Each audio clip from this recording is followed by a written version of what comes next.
All right. Everybody, great moment has arrived.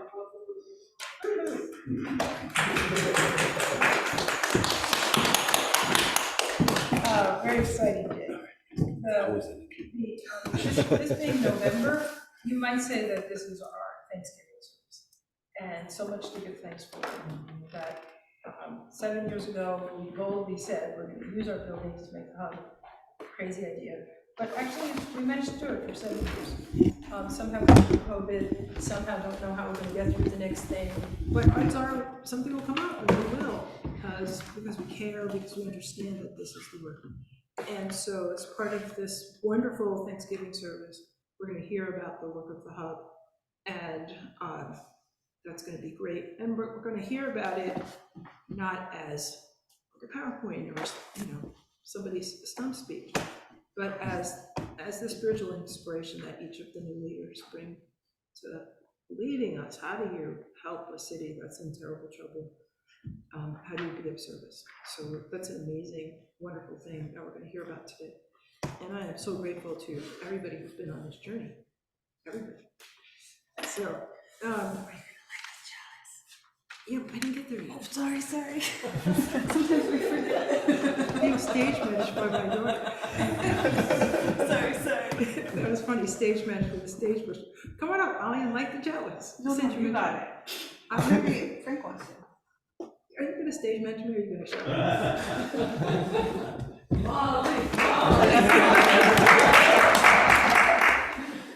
Is this the right moment? It is. It's perfect.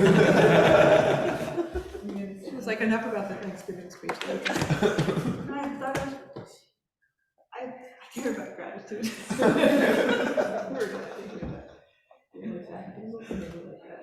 I've been doing it to her for quite a few years. So.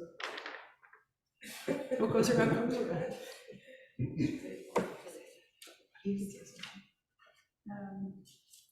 Well, it's tradition in Unitarian congregations that at the start of your service, you light the chalice, and I'm sure that there's many reasons for that, and I don't exactly know where it comes from, but I do know that it's always important for us to take a moment to let the light in when we can. We should have Leonard call it, right? Because we have a crack in the window. And that's how I like the team. Okay. So, having said my introduction, having had this beautiful lighting of the chalice, thank you so much, Molly. Thank you. Very beautiful. I'm going to read this poem, and then I'm going to turn it over to our wonderful new leadership. This poem is called "What Kind of Times Are These?" and it's by Adrian Bridge. There's a place between two stands of trees where grass grows uphill, and the old Revolutionary Road breaks off into shadows, near a meeting house abandoned by the persecuted who disappeared into those shadows. I've walked there picking mushrooms at the edge of dread, but don't be fooled. This isn't a Russian poem. This is not somewhere else, but here. Our country moving closer to its own truth and dread, its own ways of making people disappear. I won't tell you where the place is, the dark mesh of the weeds meeting the unmarked strip of light, ghost-ridden crossroads, leaf mold paradise. I know already who wants to buy it, sell it, make it disappear. And I won't tell you where it is, so why do I tell you anything?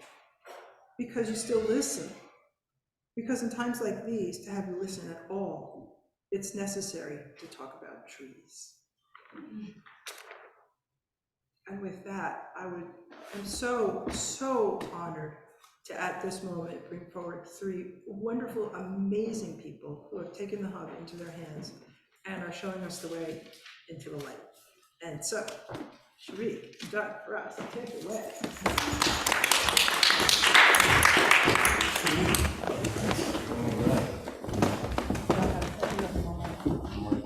Well, up to you guys.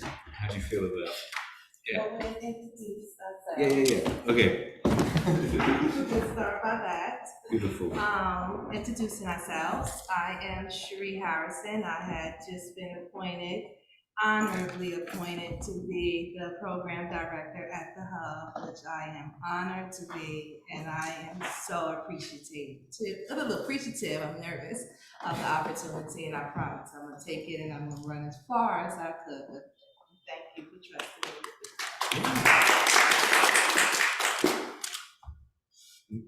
So my name is Feras Namouz. I am the new Director of Resource Organizing here at the HUUB.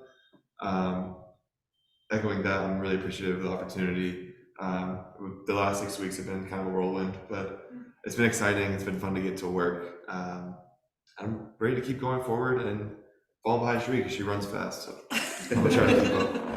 And we'll just leave Doug up here and finish his presentation. The real whirlwind is the Sharee running forward, you know. Yeah, I'm Doug. I'm going to talk first. It's been an honor working with these two the last 6 weeks, 6 months. I don't know, it's probably only been 6 weeks.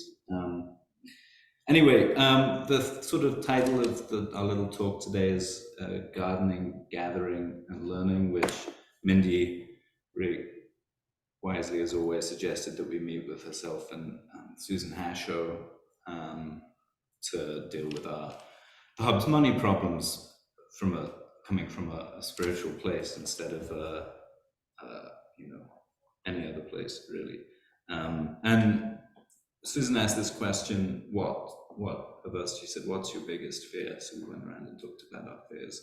And, there's a lot of fears for the HUUB, ranging from, chimneys falling down and killing people all the way to the organization closing. So, a whole gamut. But we ended up talking about the sort of being able to recognize where the real strength and where the real richness of the HUUB is. And the HUUB's tried a lot of things over the last 7 years, but we landed on, and it's been kind of iterative and an ongoing experiment in which we've been figuring out, we've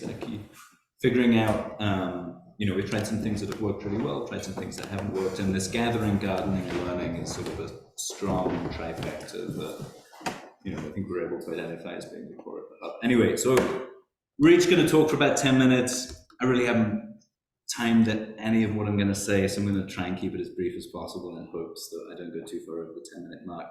I also know that Edgar, I believe, is on Zoom.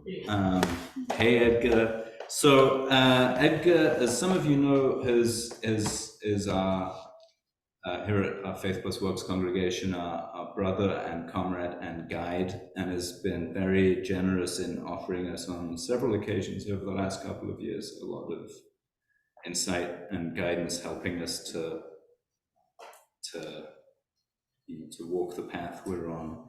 And so I wanted to start with, Edgar shared a lot with us, but thinking about Faith+Works, it's not just that our Faith+Works congregation is where we talk about faith, and then the HUUB is where the work happens. But this is also an opportunity to reflect a little bit on that relationship. And Edgar, in his last talk, proposed a series of questions that I wanted to share to begin with.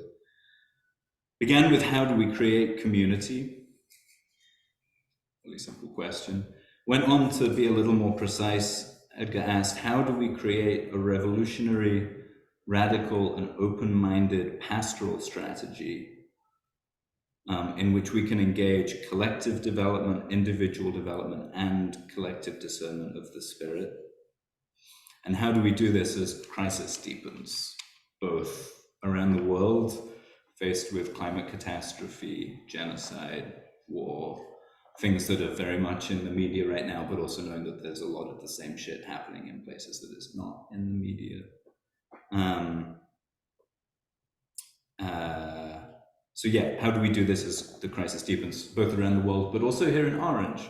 You can walk, I think it was in an email Mindy wrote at one point, where I forget who we were writing to, who was on the thread, but Mindy said, you can't walk 5 minutes without seeing fire, demolition, and upscaling in Orange now. And we've been trying to figure out what to do about that for almost as long as the HUUB's been around. And then all of a sudden, in 2021, it's like half the buildings got knocked down or burned down, and the horizon has changed, and rent is $4,000 instead of $1,500. So Edgar asked these questions. It also then goes on to ask, when we think of our spirits, where are the places where our spirits thrive? Where are the places that we think of our spirit thriving? And more precisely there, where has my spirit been fed? And where have I been able to feed people? And it's these questions that I'm sort of have been coming back to a lot, you know, as we get turned around in moments by these crises. As Molly knows, I'm the first one to like head to the bed and like doom scroll and question how I'm living my life and all this.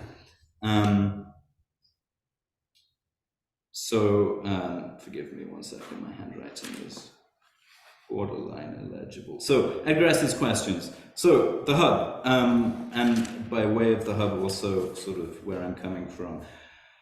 Last month, October 1st, 2023, marked a decade since I first moved to Orange. So I've been thinking a lot about the city of Orange and what it's meant to be. And, you know, when Edgar was raising these questions, he was talking about this concept of the nest.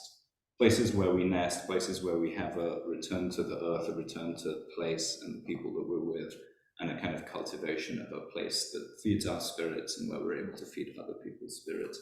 And for me, coming to Orange 10 years ago, I was coming from school, but also having, you know, my family moved around so many places. I've talked a lot in the past, even in here, about how coming to Orange was about coming into a different relationship to place and to people in ways that really helped to ground how I figured out what I was doing in life. And thinking about it in the context of Edgar's questions, coming to Orange was a very, I was all of a sudden witness to, and in some cases lucky enough to participate in many nests. The city of Orange itself is a nest. I propose, you know, I remember taking the train line. My parents used to live out in Morris County, so there was a time when I'd take the train often from Morristown either to Orange or all the way into New York. And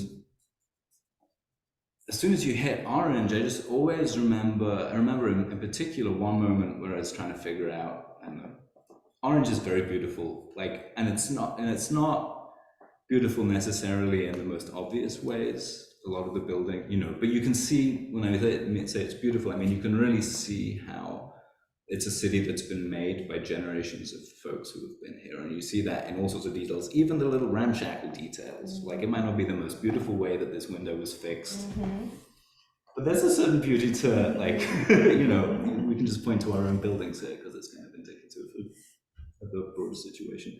I also got to work at Oakwood Avenue Community School. Unlike the city of Orange, Oakwood, you know, Orange is a city that has been disinvested in for many years, and the folks who have lived here have really helped hold it together, have really worked to hold it together. The same with Oakwood. Oakwood's in the East Ward. It's the most disinvested in neighborhood in Orange. It's a school that even in 2013 had to sell popcorn come April because there was no money for paper and pencils, so we had to sell popcorn to get paper and pencils in it.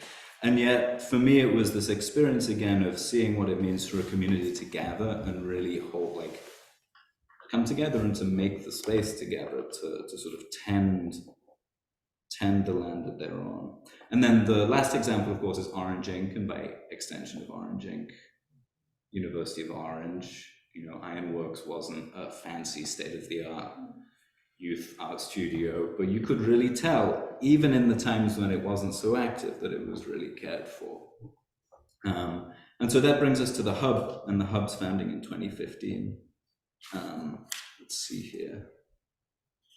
Which brings me to, you know, I'm talking about gathering, sort of gathering as the focus of what I want to share with you. And for me, thinking about the Hub, 2015 was like the first time that I tried to leave Orange and had been pulled back in. Not quite sure if it was against my will or because of my will, or, you know, which way it's valenced, but I was pulled back in. And that's the year that the Hub started. And from the very beginning, I started spending time here to begin with, because this is such a gorgeous room acoustically. So I gave Charlie $20 a month, and I would come and play my trumpet in here. But, you know, as the Hub was starting, potlucks began in 2016, all these other opportunities for coming here and gathering. And this brings me back to another statement from Edgar's talk, which is that the collective is the deepest expression of the individual, and it's by just hanging out here that my personal my sense of the collective and my understanding of the collective was broadened in the same ways that it was at Orange Ink and at Oakwood. I feel like each of these nests I came through, the defining characteristic was this expanding horizon of collectivity.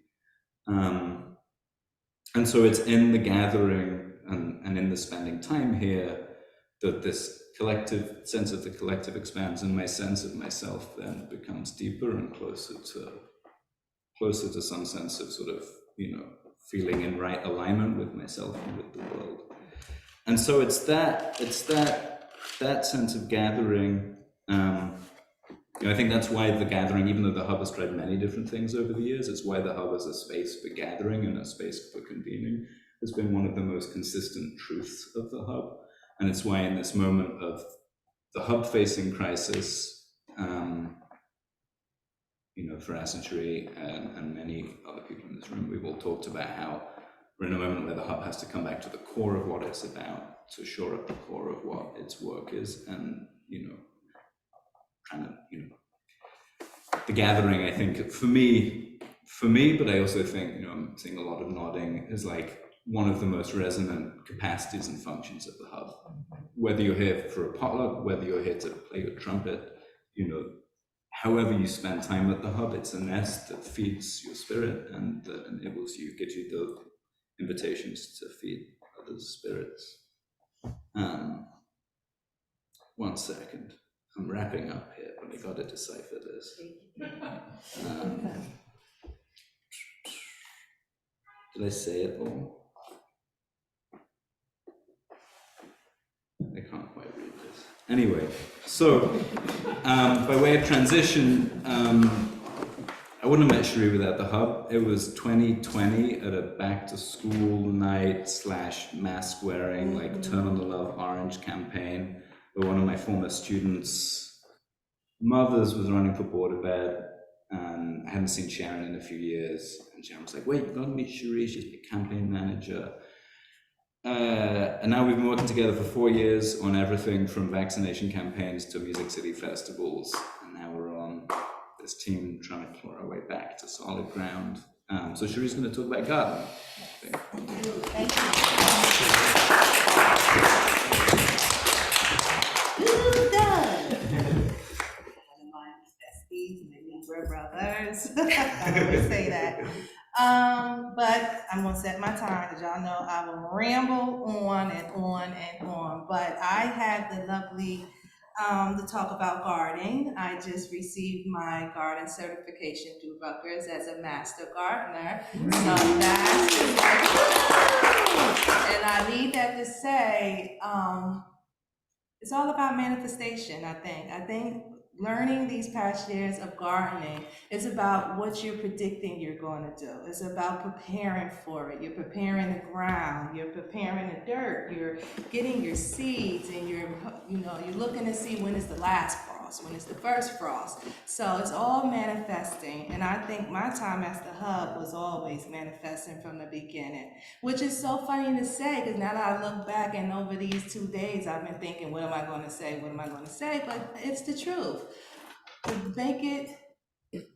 blend it in with garden, I want to say we met 4 years ago, so 5 years ago, I applied for Zaki's job.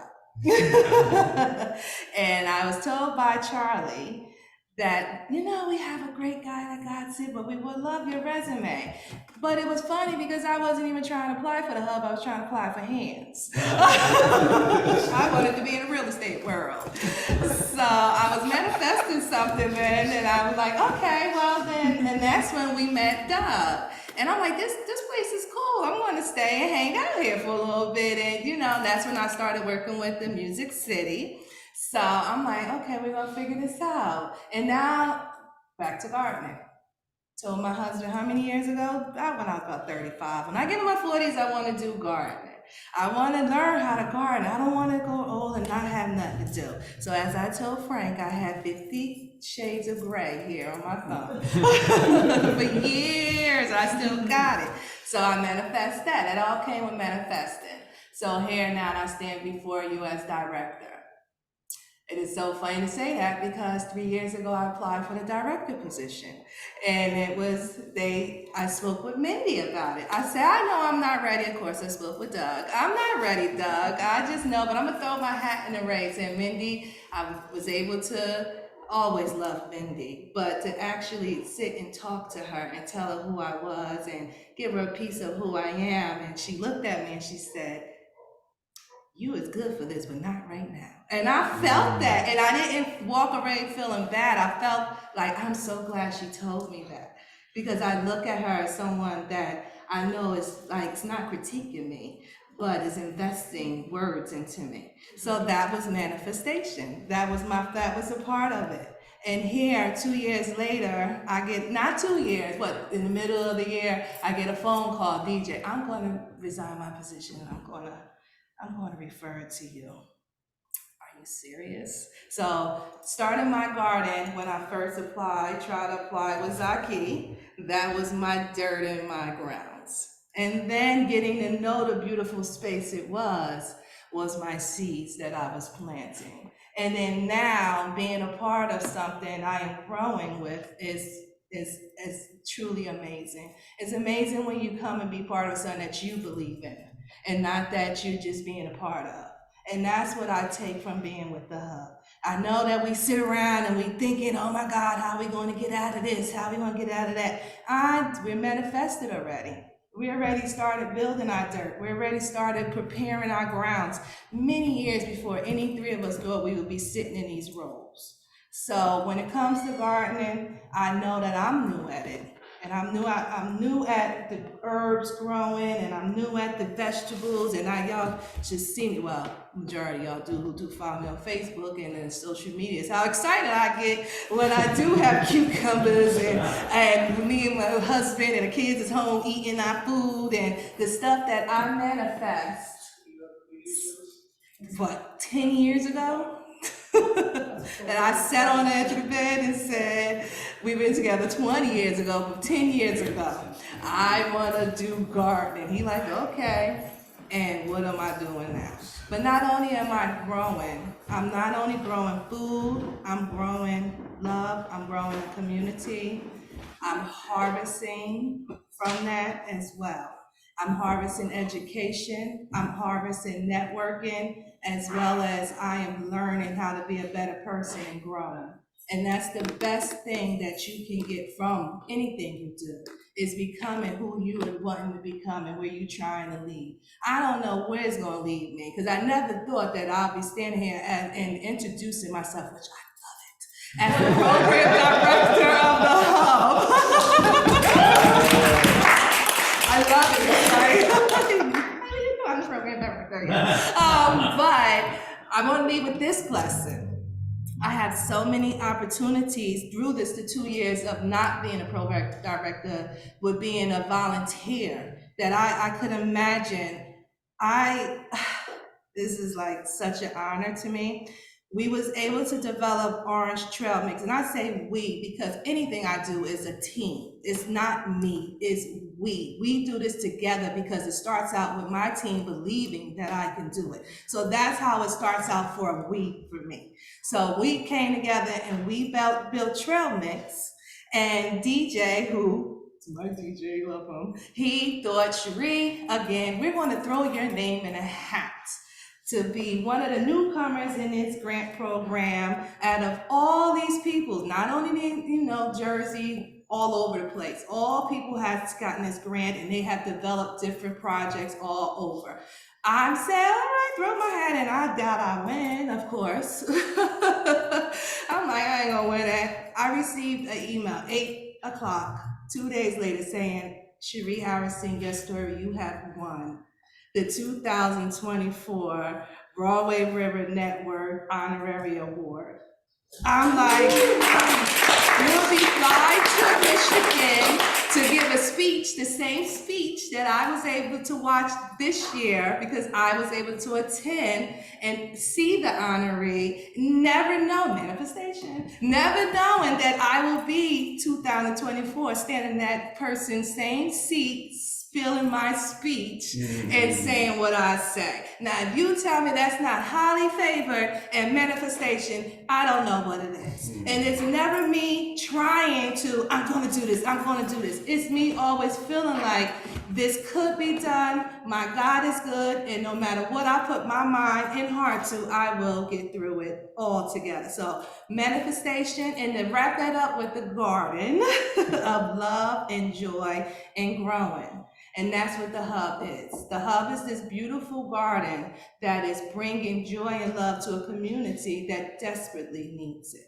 We are full of different groups, people, thoughts, ideas. And with that is what we're going to take through these walls to these cities. And it may not get what we want out of it, but believe me, it's going to get what they need. It's going to get what our community needs. And it's going to get to her helping people and to be able to show the love that we are trying to give. Because that's the only thing we're building here is a beautiful community of garden, of beautiful flowers, harmony, and good food. So with that, I thank you guys. I thank you for this opportunity, and I look forward to being your program director of the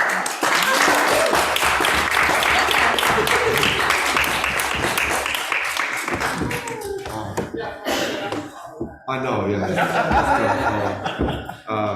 Thank you, Sharee. So, like Doug said, we have the 3 tenets. We gather, we garden, we learn. And I'll be talking about the learning part, and I think it's really like apropos that I'm talking about learning part, because it was learning and education that actually got me to this point.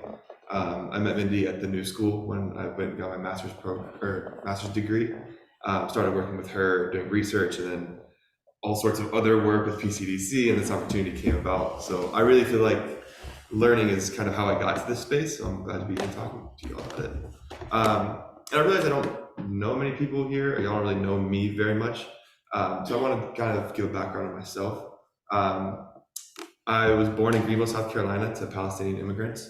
Like most immigrant parents, they wanted us to have our culture and have our ties there. So every other summer we'd go back home, which means every other summer I also went to churches, and I went to the Sea of Galilee, and I went to the Jordan River, and I went to the Holy Sepulchre, and like any bratty 8-year-old, I was mad about it.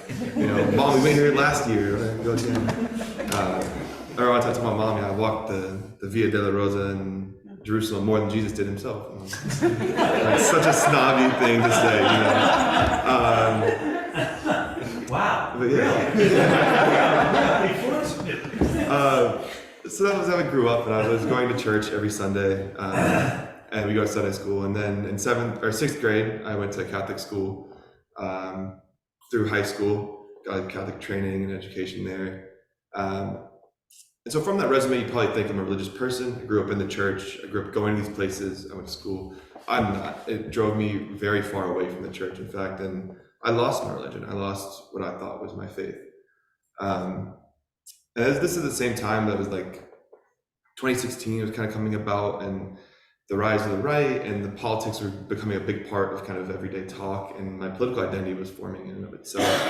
So those two things to me are like really entwined, where I lost my faith and I lost, I don't know, whatever faith I had in the system. It was like, you know, I lost my religion, lost everything almost to me.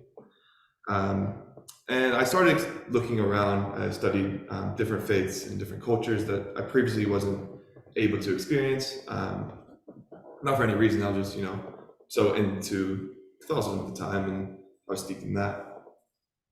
And as I looked around, I realized like nothing really spoke to me. I found truths in everything, you know, everything has a little bit of it inside. And I didn't really know what to believe, and I kind of went through this whole journey. But truthfully, and what I'm here to talk to you about is what I realized when I was talking to a Jehovah's Witness like 6 months ago. I was enjoying my coffee. I'd like to do it outside in the sun. And this person walked by in a suit, started talking to him, Jehovah's Witness. I had time that day, so we talked for about an hour. And he was asking about my faith and what I believed. You know, this talks about faith and works. So what does faith mean? To me, it's not religion, so what is it? And as I was talking to Jehovah's Witness, it clicked to me that I have faith in people. I have faith in humanity. I have faith that people are good. And that's how I live my life. Generally, people are good. I've been wrong before. I will be wrong in the future. but 90% of the time, people are good. You just got to give them the chance, have a little bit of faith in them. And if they don't have it that day, maybe they had a bad day, you don't know the circumstances, give them that faith, right? Like, I'm here because Mindy, you gave me the faith. You put some faith in me. We're here because Frank and the board, you all put faith in us. And our whole job here is not to run programs. Our job here is not to pull this out financially. If we're gonna do all of that, our job here is to insert the faith back into these buildings and back into the people of Orange, because they've heard for a long time what they need, what they don't have, how they're not good enough, how they're second, how none of that matters. We're here to give them faith that they have what they need, and we have the resources, and we have the belief in them that they might not have, that we want to give that to them. And eventually you build up enough of that, it's amazing, right? You talked about one person's faith in you, Sharee, and you're here. Imagine if we all have faith, what we can do. Go back to Christianity, faith the size of a mustard seed can move mountains. So like, we collect all our faith.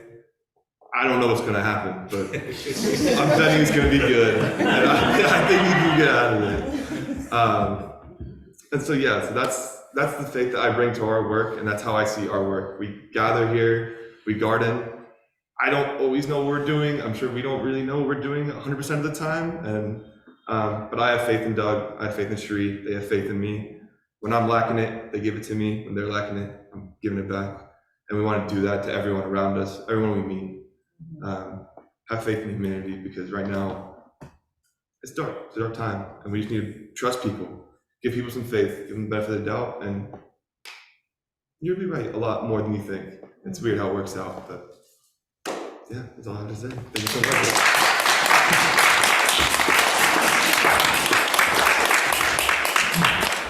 So we wanted to finish up by offering an invitation. Coming back again to something Edgar said, thinking about how we do this work in times of crisis, global crisis, crisis in Orange, crisis at the hub. Edgar said it's not about the overwhelming things, but it's about the daily work that you do. There's a lot of daily work to do here at the hub. Sharee's our lead on the spaces, the gardens, the use of spaces indoors, renting it out for programs, that sort of thing. Feras has taken the lead on resource organizing, making sure we have the financial and spiritual resources to make sure that we carry this work forward. And I'm taking the lead on buildings and grounds, our beautiful new chimney, which I invite you all to admire on your way out. So if you are interested in getting involved in any of this, I know some of you already are very deeply involved. Just from a buildings and grounds perspective, both Frank and Myrna here on our buildings and grounds committee, for example. But we're here for another half an hour or so. Probably we'll hang out a little bit afterwards. There's a lot of ways to get involved. But to bring it back to gathering, gardening, and learning, also, just come and hang out if you're not sure where you want to fit in, and we'll find something for you to do. Yeah. So I think Molly has some closing words. Indeed, I do, but I wasn't sure. Sometimes we also open the floor in case people that have happens any before questions or closing reflections that they want to share with So you. why don't you guys get up Can I just here? say a little bit about our next service after you.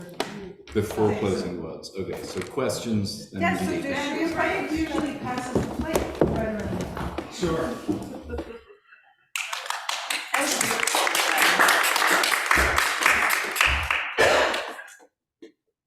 Any questions? So I have a comment. That was very deeply moving. Each of you were so profound and in slightly different but so complementary, overlapping ways. And it just really, I just made me want to cry. I was so happy. And I just feel very inspired. I'm so grateful that the three of you are here and leading us. Thank you. Thank you. Yeah.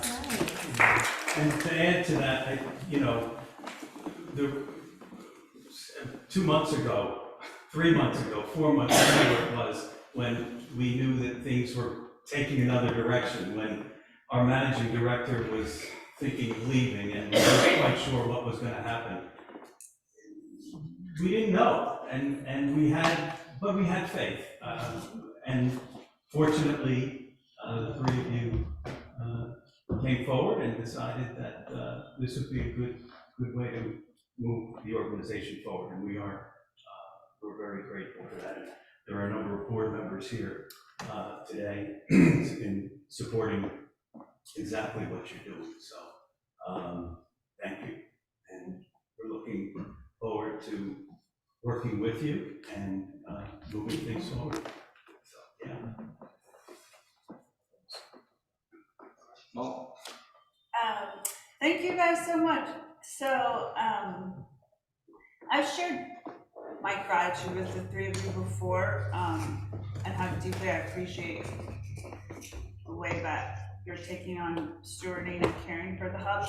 And you all know, it's very special to me, like a place very deep in my heart. And one of the reasons is because this was my grandma Maggie's church, and she just loved it so much, and I just feel so grateful and have been thinking about Maggie. So I just wanted to share with you guys, like she had like certain credos and stuff, but really right before she passed away, like she really loved this credo of saying, do all the good you can for as many people as you can for as long as you possibly can. And so I wanted to share that because you all were reminding me of Maggie's spirit. Thank you.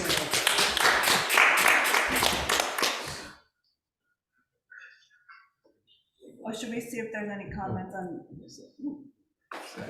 I just wanted to Zaki, say, I just wanted to say, this is my first time coming to a Faith+Works, and I think that I'm really grateful to be at you all's presentation in this space. My name is Zaki Michael. If anybody doesn't know me, I work here at the Hub, doing programming and community outreach.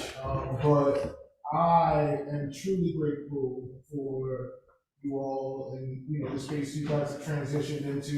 I've had the opportunity to work with Sharee and Doug through my time here at the Hub, and now working with Feras as well. And so this just woven, cohesive kind of energy that you guys are bringing is definitely needed in this space.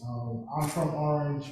I have a love for the Orange, and I just feel like when I'm in this space, it's, like you said, it's always something to do. But work is not supposed to feel like work, and this is a space where I feel beyond passionate about, the work that I'm doing in the space and the people that I'm serving. And so I'm just increasingly grateful to have people that share that love for a city and share that love for a space.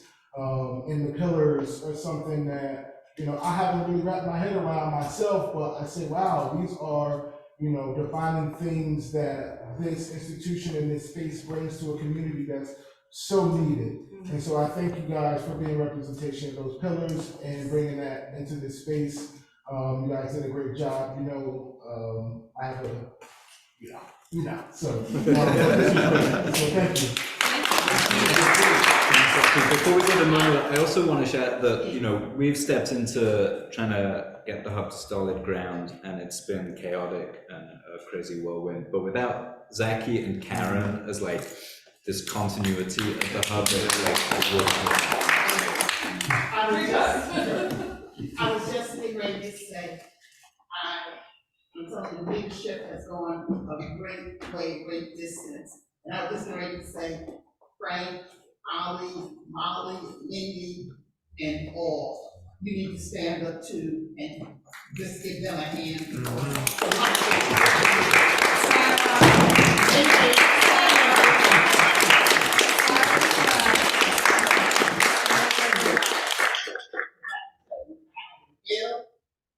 And if it wasn't for this congregation and the people here, sometimes I wonder if I'd even be here. So it's really nice to know in this time and age with everything that's going on, that there's somewhere that you can go and feel, wanted, true want, what I'm saying? Not what can you do for me, And I just have to tell all of y'all, thank you, love you all. Love you,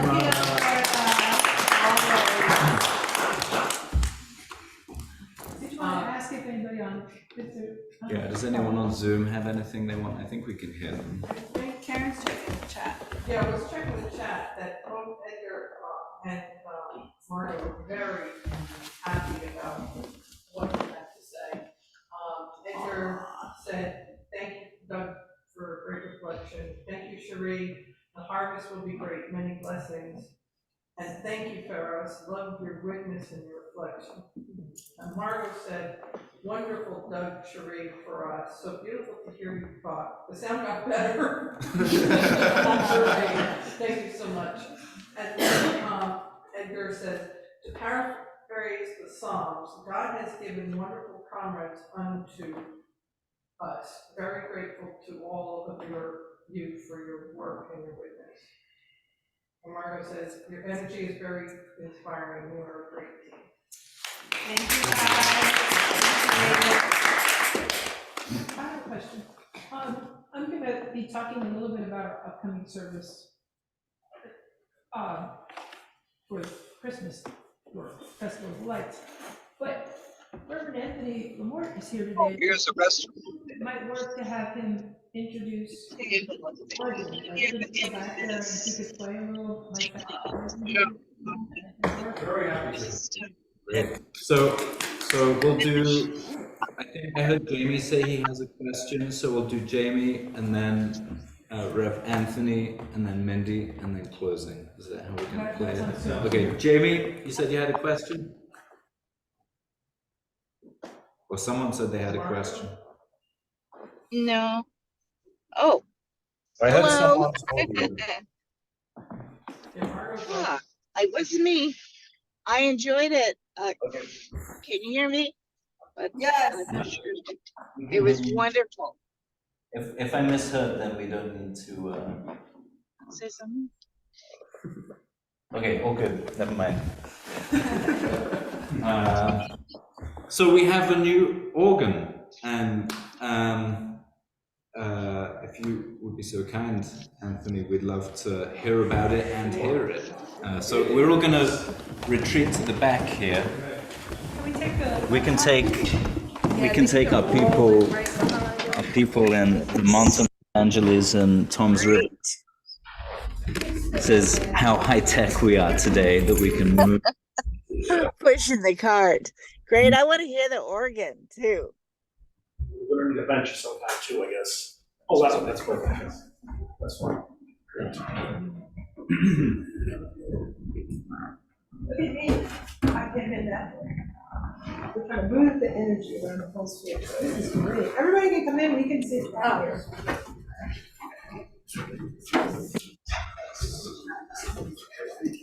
Oh, I've never said it.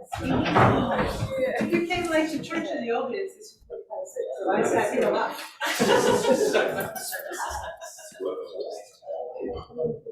Right, it's so cool. Yes, Dan. Not worry, I have to leave at 5, so I'm gonna. Okay, so.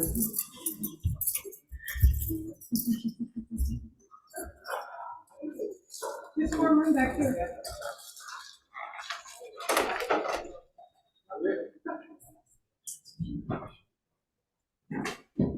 So, good afternoon.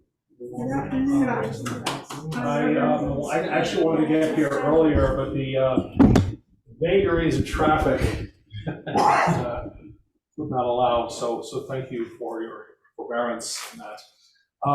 So this is the new old organ. It was built by the Esty Organ Company. They built organs like this, were called reed organs, but they also built pipe organs. And then for a little while built pianos as well. They're in Brattleboro, Vermont, or were. And they built a lot of reed organs. You could walk into any place that has a reed organ, and I'd say you'd have about a 45% chance of just guessing that's an Esty, right? Even if you knew nothing about reed organs, it would probably be a lot of them. This organ was, judging by its kind of ornate style, going back to the 1880s, probably, give or take. So that's getting up there in years, and it's in remarkably good condition.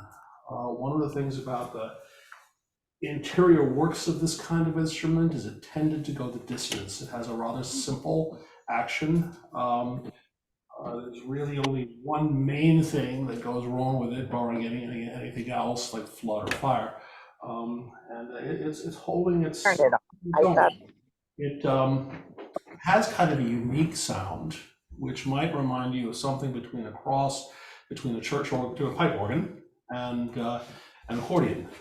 And actually, it works a lot like an accordion. What happens is we're going to see me start to pump these treadles here. It's great, by the way. You can combine bicycle riding and organ playing at once. Really good.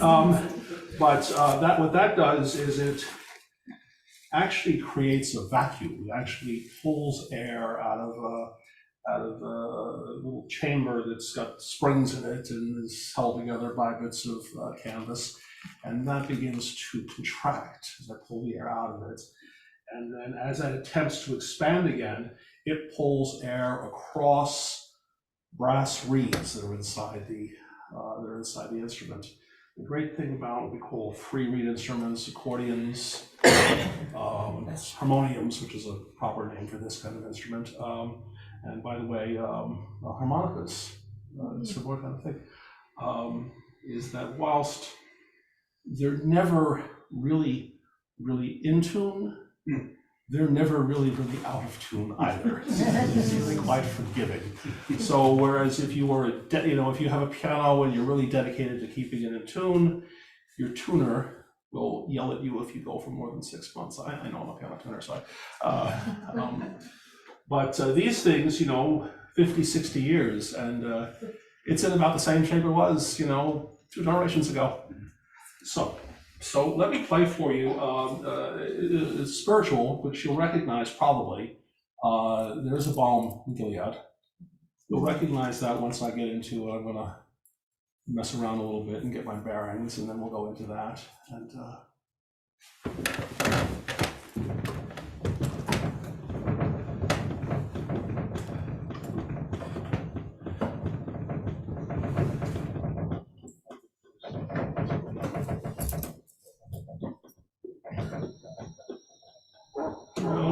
it's making a bit of noise, but what is this, 1880s? So that's 140 some odd years. Yeah. I'll be happy if I'm in this good shape. I'm 150 years old, so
just a little more background on the organ. A good friend of ours, Jane Steuerwald, who is head of the Black Mariah Film Festival, also now the Thomas Edison Film Festival, connected us with the owner of the organ. Okay. And that organ was that SD organ was in their family, excuse me, since around 1960.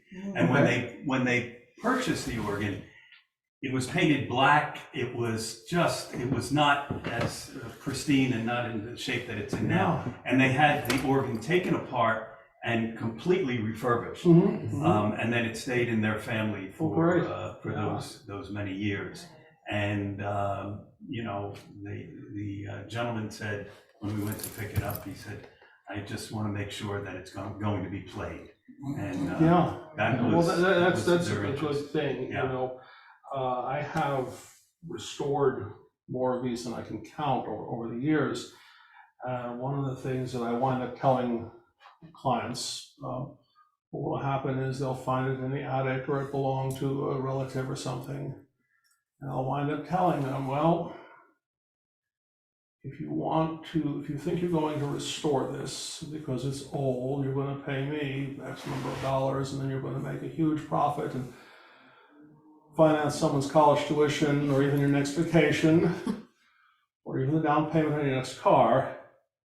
Please call someone else, because one, I really don't want to get involved in that kind of work, and two, there are a lot of these. Yeah. There are a lot of these around, and sometimes neglect is the best preservator of antiquity. And on the other hand, if you want this instrument because someone in your family plays, or you want to learn to play, or even if you have some friend or acquaintance or relative that wants to come over and play, then we can work something out. We can work out a very favorable rate. That's nice. So, yeah. Great. So I'm glad that it went from the place where it's played to a place where it will be played.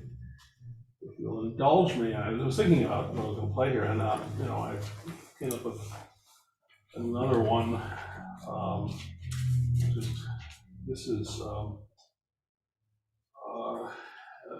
hymn tune, which is usually referred to as two names as Jerusalem. And some of you might be aware that the very famous piece of poetry, wonderful poetry by William Blake, was set to music by Charles Hubert Parry as a choral piece. But in a lot of hymnals, it becomes transmogrified, if you will, into the hymn O Day of Peace. And the words, I don't know, regardless of one's tradition, at least the first few phrases, O Day of Peace that dimly shines through all our hopes and prayers and dreams, guide us to justice, truth, and love, delivered from our selfish schemes. And it goes on like that, talking about the hope of peace that we can make. Or as I like to say from my tradition, when human beings look up into the sky and kind of complain to divinity, why don't you fix this? I strongly suspect God looks down back at us and says, well, no, why don't you? So anyway, I'll just do this quickly so it's not taking too much of your time.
keys that were depressing. Sure, That you weren't necessarily depressing. Well, I'd like to, be able to tell you about all kinds of weird spiritual things. No, actually, no, what are called couplers. So for example, if you were playing just a few notes,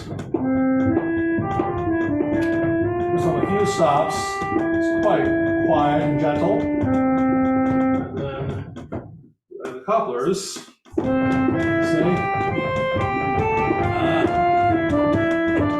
It's like you had an extra hand, and it's an internal mechanism. The same thing happens in the bass, just by itself. Or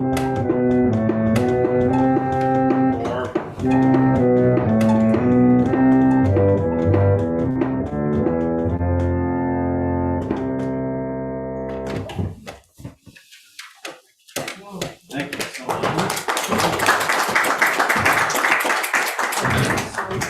That was brilliant.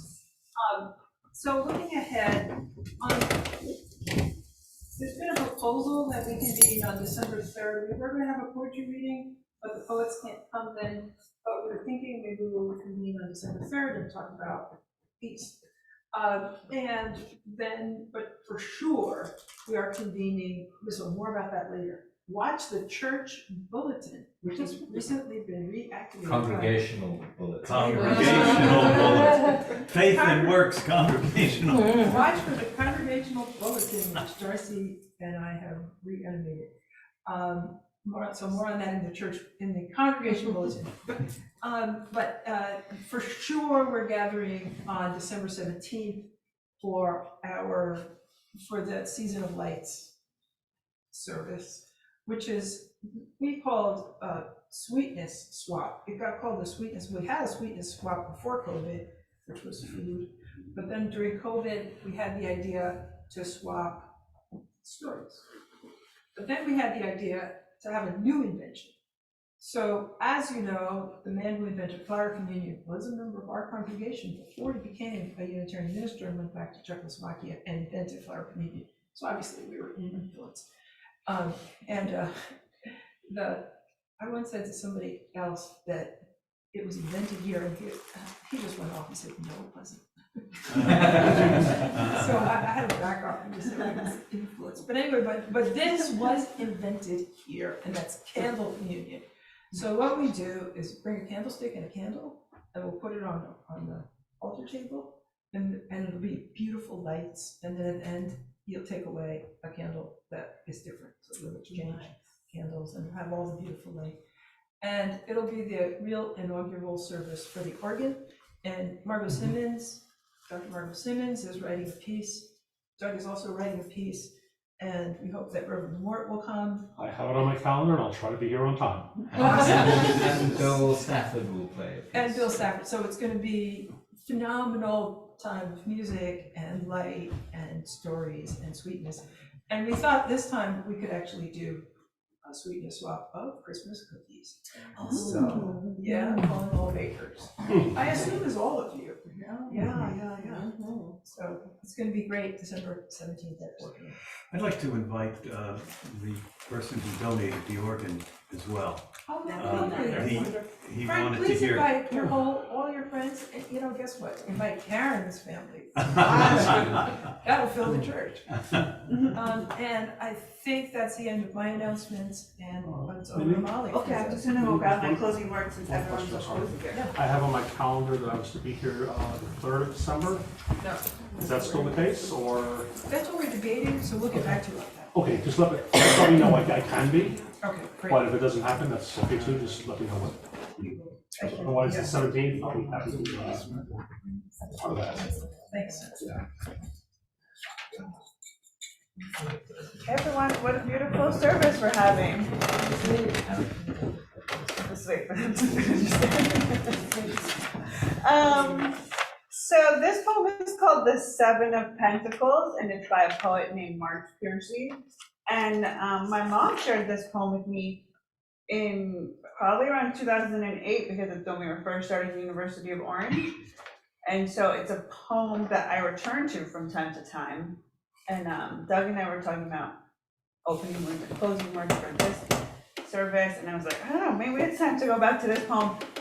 And I told my mom, like, I'm gonna do 7 of Pentacles, and she was like, that poem is like our theme song. So anyway, I have read it in this space before, because like I said, we revisit it from time to time. But today I'm so happy to just dedicate this history for us and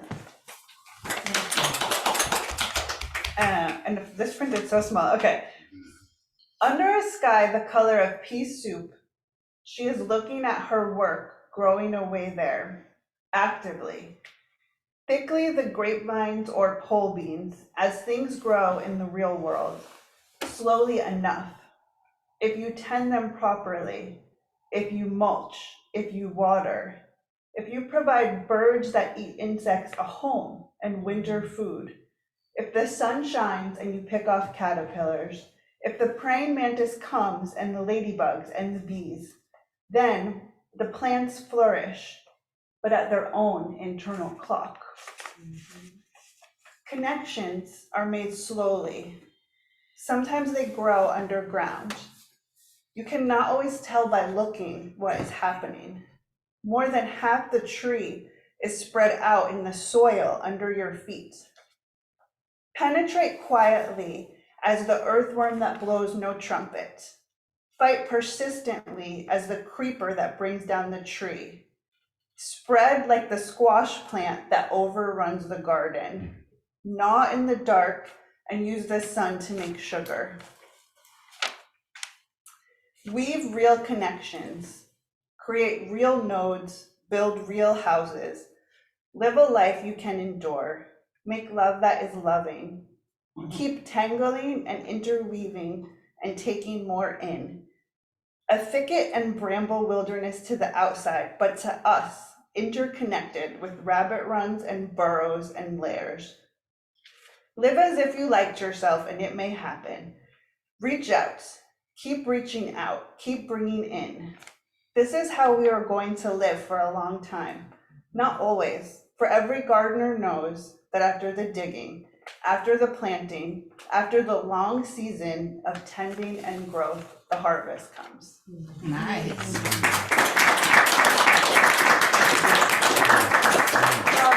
I thought it was fitting to bring some sparkling cider to celebrate, and cookies, so. You want to join us in Firefox?